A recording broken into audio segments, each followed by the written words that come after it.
শেষ জামানায় মুমিনরা বেশি বেশি সত্য স্বপ্ন দেখতে পারে এবং এগুলো ফলতেও পারে। যেহেতু প্রসঙ্গটা এসেই গেছে, বলে দিচ্ছি আপনার কাছে, বেশিরভাগ স্বপ্নই অহেতুক চিন্তাবশত মানুষ দেখে থাকে। আরেক প্রকার স্বপ্ন মানুষ শয়তানের পক্ষ থেকে দেখে। আর এক প্রকার স্বপ্ন আছে যেটা আল্লাহর পক্ষ থেকে মানুষকে দেখানো হয়, সত্য স্বপ্ন। তা আমি রুহের কথা বলছিলাম, আমরা রুহের জগতে ছিলাম, সেখান থেকে এই রুহের চক্র ভ্রমণ করছে। এই ভ্রমণ চক্রের মধ্যে একটা সময় দেখেন আপনি, শুধু মায়ের গর্ভ থেকে নিয়ে এই যে পৃথিবীর জীবনটুকু, এটাই হচ্ছে আপনার আমার দুনিয়ার হায়াত। কিন্তু রুহের হায়াত নয়, আপনার আমার দুনিয়ার জীবনের হায়াত, রুহের হায়াত নয়।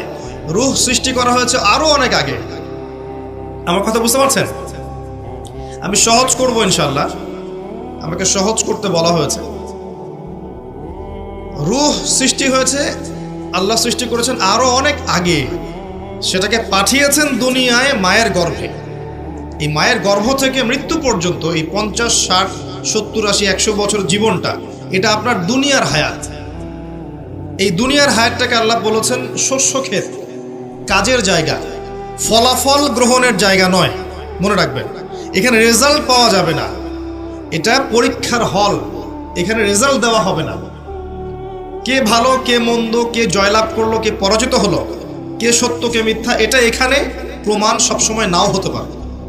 এটা রেজাল্ট দেওয়ার জায়গা নয়। রেজাল্ট দেওয়ার জায়গা হচ্ছে পরে, কিয়ামতের মাঠে। এরপরে রূহটা চলে যাবে হয় ইল্লিনে। ইল্লিন কোথায়? উপরে।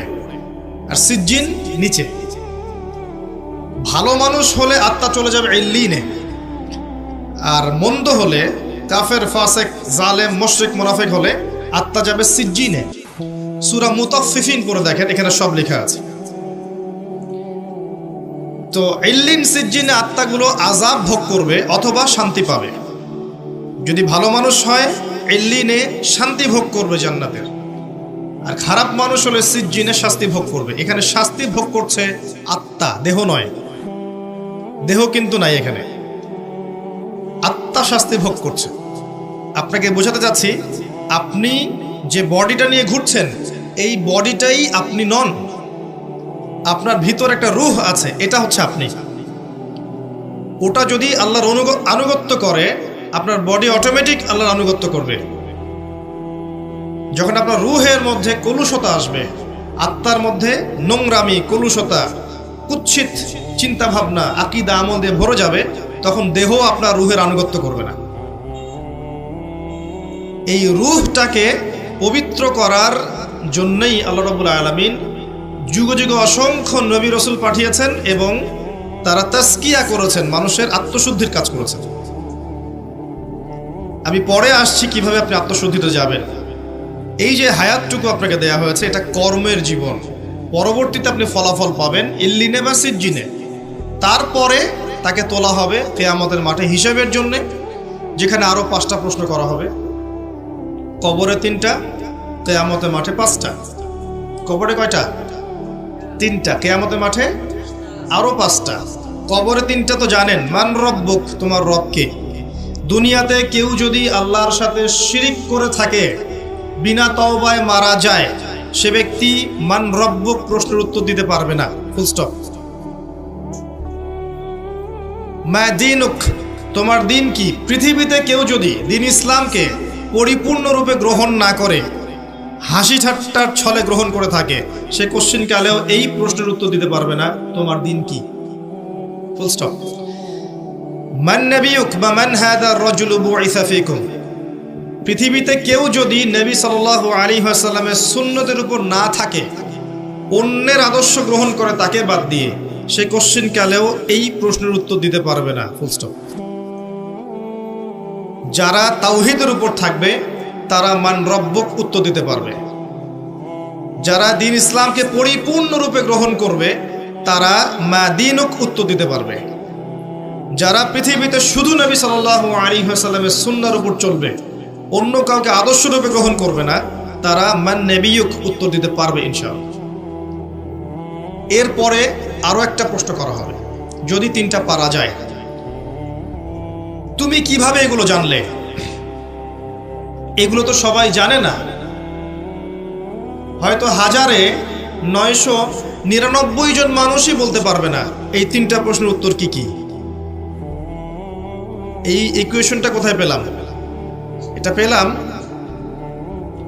ওই হাদিস থেকে যে কিয়ামতের মাঠে আদম আলাইহিস সালামকে ডাকা হবে, ডেকে বলা হবে তোমার সন্তানদের মধ্য থেকে জাহান্নামীদেরকে আলাদা করে দাও।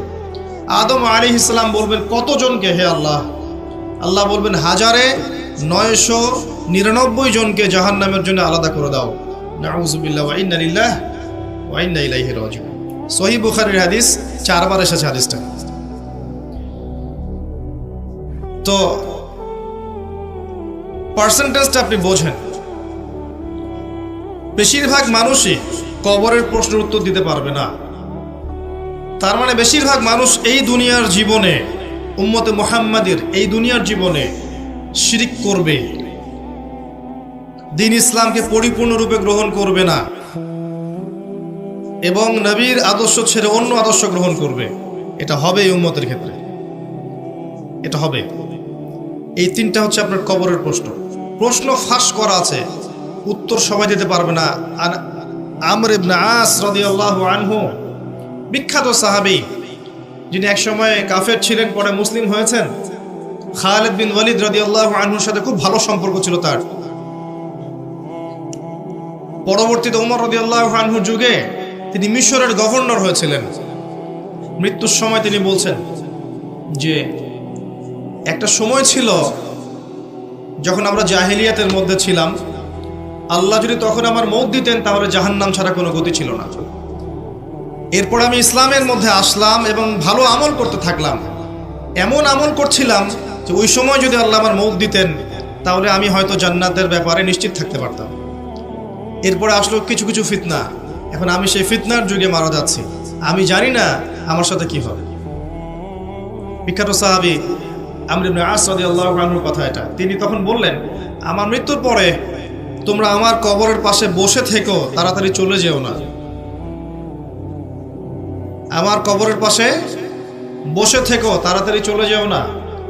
একটা উট জবাই করে গোশতগুলো বন্টন করতে যত সময় লাগে, এতটুকু সময় তোমরা বসে থেকো, যাতে আমি প্রশ্ন উত্তরের প্রিপারেশন নিতে পারি। বিখ্যাত সাহাবীর উক্তি। উসমান রাদিয়াল্লাহু তাআলা আনহু জান্নাত জাহান্নামের বর্ণনা শুনে কাঁদতেন না। যখন কবরের কথা আলোচনা হতো, কবরস্থানে যেতেন, দরদর করে কাঁদতে থাকতেন। এরপর একটা সভ্যতা আসলো, আধুনিক সভ্যতা, যে সভ্যতা কবরস্থানকে লোকালিটি থেকে অনেক দূরে সরিয়ে দিল। সমাজ একটা, গ্রাম একটা, কবরস্থান অনেক দূরে। মানুষ মারা গেলে তাকে দূরে কবর দিতে যেতে হয়, তাই না?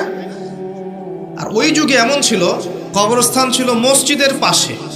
এখনো দেখবেন নববী, মসজিদ নববীর পিছনে আছে না বাকিউল গারকাত, সাহাবীদের কবর।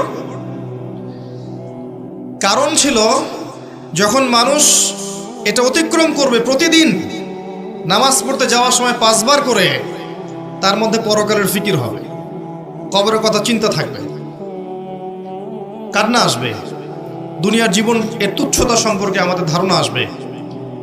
একটা দাজ্জালীয় সভ্যতা যখন আসলো, এই সভ্যতা কবরস্থানকে আস্তে আস্তে দূরে সরিয়েছিল। এখন বছরে একটা দিনও আপনারা কবরস্থানে যান কিনা সন্দেহ আছে। তাই মৌতের কথা মানুষের স্মরণ হয় না। আর তারা চায় যে আমরা মৃত্যুকে ভুলে যাই, তারা চায় যে আমরা মৌতকে ভুলে যাই, দুনিয়ার ভোগ বিলাস নিয়ে ব্যস্ত থাকি। এতে করে ওদের উদ্দেশ্য সফল হবে এবং আমাদেরকে ডমিনেট করা ওদের জন্য সহজ হবে। এই যুগে যা যা হচ্ছে, এগুলো কোনোটাই এমনি এমনি হয়নি। প্রত্যেকটা ঘটনার পিছনে কোনো না কোনো বিষয় আছে। এটা বুঝতে হলে আপনার নূর লাগবে। আমি বারবার একটা কথা বলেছিলাম, নূর লাগবে। নবীজি বলেছেন সাল্লাল্লাহু আলাইহি ওয়াসাল্লাম, ফিতনাটা এত ভয়াবহ হবে, অন্ধকার রাতে কালো পাথরের উপর কালো পিঁপড়া নীরবে হেঁটে গেলে যেমন হয়, ফিতনার ব্যাপারটা তেমন হবে। এত ডিফিকাল্ট। এখন আপনার পিএইচডি করার প্রয়োজন নাই যে এই ফিতনা চিনতে হলে আপনার কি লাগবে। কি লাগবে বলেন? আলো, নূর। আলো থাকলে আপনি দেখতে পাচ্ছেন, এই তো এই নূর ওই কলুষিত আত্মা অর্জন করতে পারবে না। দুনিয়া পূজারী আত্মা দুনিয়াতে এসে দুনিয়া নিয়ে ব্যস্ত হয়ে আছে, দুনিয়া পূজারী, দুনিয়ার টাকা পয়সা, ব্যাংক ব্যালেন্স, বাড়ি গাড়ি, ভোগবিলাস, জেনা, মদ, পর্নোগ্রাফি, সুদখোর, ঘুষখোর, দুর্নীতিবাজ, জুলুমবাজ, এদের হৃদয়ের মধ্যে ওই নূর কখনো আসবে না। হৃদয়ে যদি এগুলো থেকে পবিত্র হতে পারে তবে নিয়ে এর মধ্যে নূর আসতে পারে। হৃদয়কে এগুলো থেকে পবিত্র করার পর মনের মধ্যে যে হিংসাগুলো আছে, গীবত, তহমত, সমালোচনা, অহংকার, এগুলো সংস্কৃতিগুলো আছে, এগুলো ত্যাগ করার পরে যখন মানুষ কোরআন ধরবে, হাদিস পড়বে, নামাজি হবে, তাহাজ্জুদ গোজার হবে, সুন্নার পাবন্দ হবে, হালাল খাবে, আদর্শ পরিবার গড়বে, ইসলামিক সমাজ গড়বে, আত্মকে ডাকবে, আল্লাহর ফোন দেখবেন এই কলবগুলোর মধ্যে কি আসবে? আল্লাহর নূর আসবে ইনশাআল্লাহ। তখন সে ফিতনা রিকগনাইজ করতে পারবে, চিনতে পারবে ইনশাআল্লাহ। তো এই রূহটা যদি নূর দিয়ে আলোকিত করতে না পারি, পরকালে কবরেও নূর পাবো না, হাসরের মাঠেও কখনো নূর আসবে না।